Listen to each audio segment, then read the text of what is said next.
But first, no water for families of a Norfolk apartment complex after the city shut off that service indefinitely. The Ocean View residents say the cost of water is included in their rent, and now they need some help. 10 News Side's Katie Collette spoke with residents and city leaders tonight to get some answers. Katie. Alvita and Tom, here's the bottom line. While the cost of water is included in the rent at Rose Court Apartments, Norfolk Public Works officials say they haven't received a payment from the property owner for months. Residents say they aren't shocked by that. The property's changed hands so many times, most recently into the hands of a man jailed for fraud. They don't know who to pay anymore. As the day comes to a close, kids at Rose Court Apartments finish up their playtime and head inside to get cleaned up. There's just one problem. We can't get cleaned up because we don't have no water. They need baths. They got to brush their teeth. I got to cook. I got to wash dishes. I can't do none of that now. This is where Felita Drummond's grandchildren have to try and wash up. A tub her husband managed to fill this morning before the water was shut off.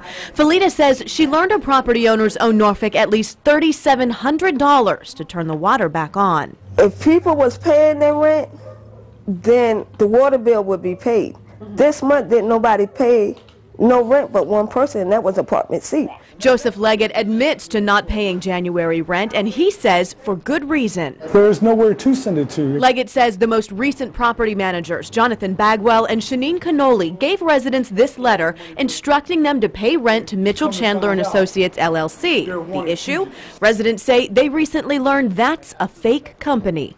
Jonathan Bagwell was arrested for 13 felony counts of fraud, saying that he represented companies and whatnot, and Shanine Cannoli, that's who got all the rent money in December. She got everybody's rent money, and they didn't pay any of the water. We tried to confront Cannoli about the accusations,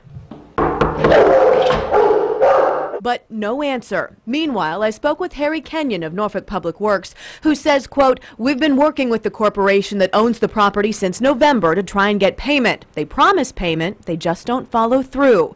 But clearly, it's time for someone to pay up." Do you want your water back? Yes. Now, if residents do need a place to stay tonight, you can call the Heart Hotline at 622-5920, and workers there can try and place you in a shelter, but they do say space is very limited. I called the property owner several times tonight, but he never answered the phone. Felita says he told her husband he'll be in court Friday with the city, and he'll see what that means for their water then. Katie Collette, 10 on your side.